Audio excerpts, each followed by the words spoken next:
Hello दोस्तों, नमस्कार। SM के शाना में मैं आप सभी लोगों का दिल से बहुत बहुत स्वागत करता हूँ। यस दोस्तों, ये आज के दिन का आखिरी वीडियो है एंड चलिए बहुत सारी अपडेट को कवर करना है। स्टार्ट करेंगे सबसे पहले अमेरिकन मार्केट के साथ।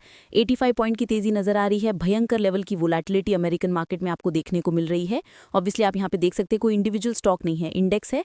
किस लेवल का आप देख सकते हैं अब वोलेटिलिटी नजर यहाँ पे आ रहा है। काफ़ी हलचलें चल रही है अमेरिकन मार्केट में, आप सभी लोगों को पता ही है। देन नैस्डैक की अगर बात कर ले, 100 पॉइंट्स के आसपास, 0.5% के आसपास की तेजी देखने को मिल रही है। स्वीटी की अगर हम बात करें दोस्तों, तो ये स्विगी आज के दिन 3% के आसपास भागते हुए देखने को मिला था।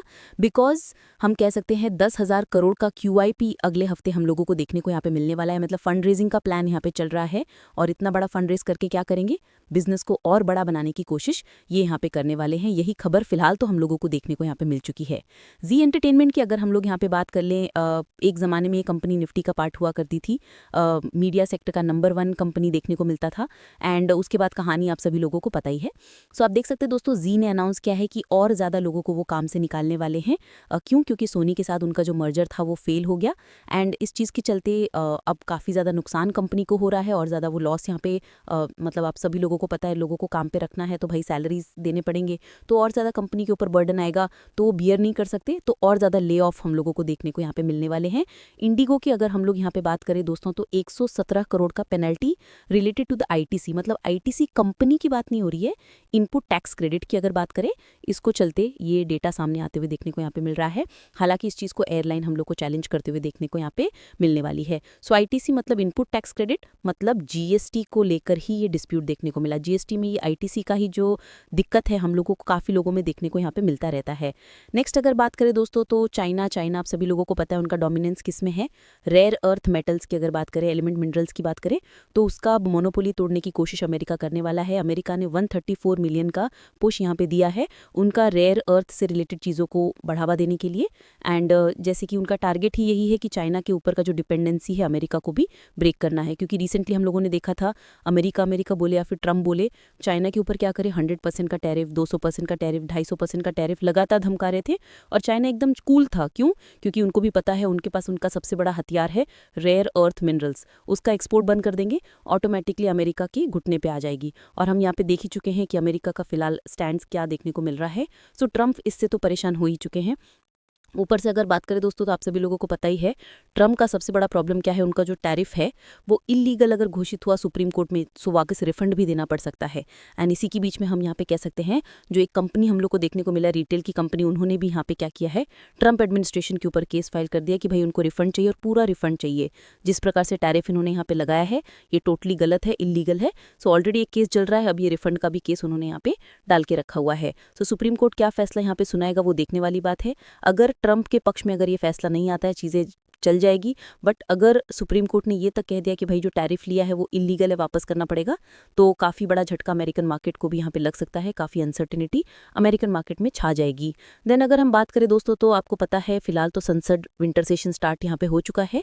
बहुत सारी चीज़ें सामने यहाँ पे आ जाती है। तो सबसे पहले मिनिस्ट्री ऑफ फाइनेंस की अगर बात कर ले, तो उन्होंने बताया कि नो प्रपोजल ऑन मर्जर और the consolidation of the Indian banks before the government present.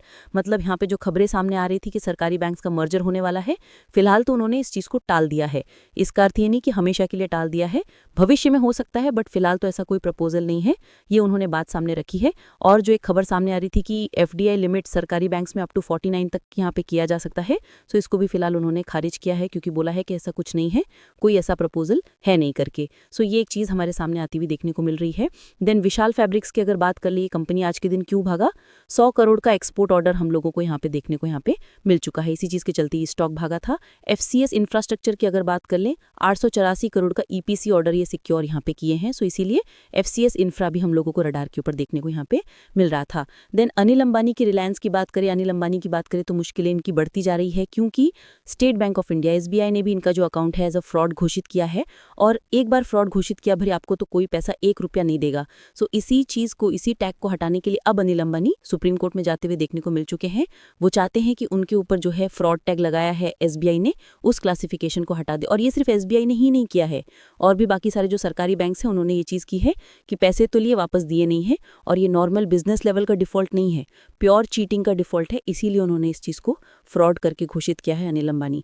सो आने वाले समय में आपको पता है भाई इनका बिजनेस करना काफ़ी मुश्किल हो जाएगा, क्योंकि ये फंड ही रेज नहीं कर पाएंगे। तो इसीलिए ये टैग निकलना इनके नाम से ऊपर से, काफ़ी इंपॉर्टेंट है। अगर नहीं निकला तो काफ़ी मुश्किल यहाँ पे होने वाली है। IRFC की अगर बात करें दोस्तों तो नैव सिक्योर किया है 300 मिलियन का loan from Sumitomo Mitsui bank corporate की। अगर हम लोग यहाँ पे बात कर ले SMBC की अगर बात कर ले, इनकी ओर से ही, सो इसीलिए IRFC जरूर आप रडार के ऊपर रख सकते हो। देन माइकल बरे की अगर बात कर ले दोस्तों तो यस, जो खबरें चल रही हैं कि इन्होंने टेस्ला को भी शॉर्ट किया है, बट बीच में अभी वापस इन्होंने यहाँ पे बताया कि भाई मैंने तो शॉर्ट तो नहीं किया है, but Tesla heavy over valued है, ये कल हम लोगों ने भी यहाँ पे देखा था। सो काफ़ी सारे रूमर्स इनके खिलाफ भी यहाँ पे लगातार चलते रहते हैं। देन बैंक निफ्टी की बात करें तो दो बड़े बदलाव देखने को मिल रहे हैं, उसमें से एक बदलाव है यूनियन बैंक और दूसरा बदलाव है येस बैंक। इन दोनों की एंट्री बैंक निफ्टी में होते हुए देखने को यहाँ पे मिल चुकी है और इस चीज़ के चलते येस बैंक में 1200 करोड़ का इन्फ्लो आ सकता है, यूनियन बैंक में लगभग 980 करोड़ 950 करोड़ का इन्फ्लो आ सकता है। ये खबर रिपोर्टेडली हमारे सामने आते हुए देखने को यहाँ पे मिल रही है। सो अच्छी बात है भाई, किसी भी इंडेक्स में एंट्री मिलना ये एक हमेशा एक अच्छा माना जाने वाली चीज़ रहती है। बिटकॉइन की बात करें, बिटकॉइन में धमाकेदार तेजी वापस आती हुई देखने को मिल चुकी है, 6.5% ऊपर है। देन इथीरियम की अगर बात कर ले तो आप देख सकते हैं ऑलमोस्ट 7.5-8% के आसपास करीब इथीरियम भागते हुए देखने को मिल रहा है। गोल्ड सिल्वर की बात कर ले तो गोल्ड यहाँ पे हम कह सकते हैं 1% डाउन है, वहीं पे सिल्वर ने अभी भी अपनी तेजी को बरकरार यहाँ पे रखा है। क्रूड की बात कर लें तो 6258 के रेंज पे देखने को मिल रहा है। देन डॉलर रुपये के रिश्ते की बात करें आज के दिन तो भाई रुपया तो यहाँ पे गिर ही गया, black day for our economy, 90 का लेवल पहली बार देखने को मिल गया। एंड इसी चीज़ के चलते एशिया की सबसे वर्स्ट करेंसी अगर कोई रह चुकी है सो फार, वो भारतीय रुपया ही हम लोगों को देखने को मिला है। ये बिल्कुल भी अच्छी खबर नहीं है। देन दोस्तों आखिरी पॉइंट की अगर बात करें दोस्तों तो आपको पता है पुतिन हमारे देश में यहाँ पे आने वाले हैं।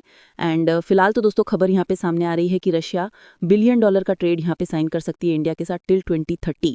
सो एक काफ़ी बड़ा प्लान उन्होंने सामने यहाँ पे रखा हुआ है। सो लेट्स सी, अब यहाँ पे पुतिन आ जाएंगे, सब बातचीत यहाँ पे हो जाएगी एंड उसके बाद तो सारा चिट्ठा खुल ही जाएगा कि कितने $1 बिलियन की डील देखने को मिलने वाली है। एंड खास करके डील के अंदर क्या क्या रहेगा, डिफेंस तो रहेगा ही 110%, क्या ऑयल का कंपोनेंट रहेगा जिसके चांसेस ना के बराबर है।